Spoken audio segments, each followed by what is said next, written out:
ఏదైనా ఒక ఈవెన్ నెంబర్ని 5తో మల్టిప్లికేషన్ చేసినప్పుడు ద సింప్లెస్ట్ ట్రిక్ ఏంటో చూద్దాం. సో మనకు వచ్చే ఆన్సర్లో కూడా లాస్ట్ డిజిట్ ఎప్పుడు కూడా జీరోనే ఉంటుంది. ముందు డిజిట్స్ కోసం మీరు ఏం చేయాలంటే మనకి ఇచ్చిన నెంబర్ని 2తో డివిజన్ చేయాలి. ఇప్పుడు 54ని 2తో డివిజన్ చేస్తే ఆన్సర్ ఎంత వస్తుంది? 2, 7. దాని తర్వాత 0 పెట్టేసుకోవాలి. ఇదే మీ ఆన్సర్ 270. సో ఈ నెంబర్ని చూస్తే 2తో డివిజన్ చేయండి. 2తో డివిజన్ చేసినప్పుడు ఏమవుద్ది? 2 3 టైమ్స్ 6 అవుతుంది. 7లో 6 పోతే ఇంకెంత మిగులుతుంది? 1. ఆ 1 పక్కకు క్యారీ అవుతుంది. అప్పుడు 2 టేబుల్లో 18 ఎన్నిసార్లు పోతుంది? 9 టైమ్స్ పోతుంది. లాస్ట్లో 0 పెట్టండి. 390. ఇదే ఆన్సర్. ఈ ఎగ్జాంపుల్స్ చూస్తే లాస్ట్ డిజిట్ ఎప్పుడు కూడా 0 వస్తుంది ఇందాక చెప్పినట్టుగా. ముందు నెంబర్స్ కోసం మీరు ఏం చేస్తారు? 446ని 2తో డివిజన్ చేయండి. 2 4లో ఎన్ని టైమ్స్ పోతుంది? 2 టైమ్స్ పోతుంది. 2 4లో ఎన్ని టైమ్స్ పోతుంది?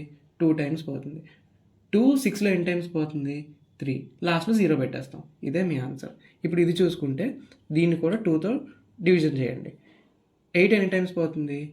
4. 5 ఎన్ని టైమ్స్ పోతుంది? 2. ఎగ్జాక్ట్గా 5 పోదు, 4 పోతుంది.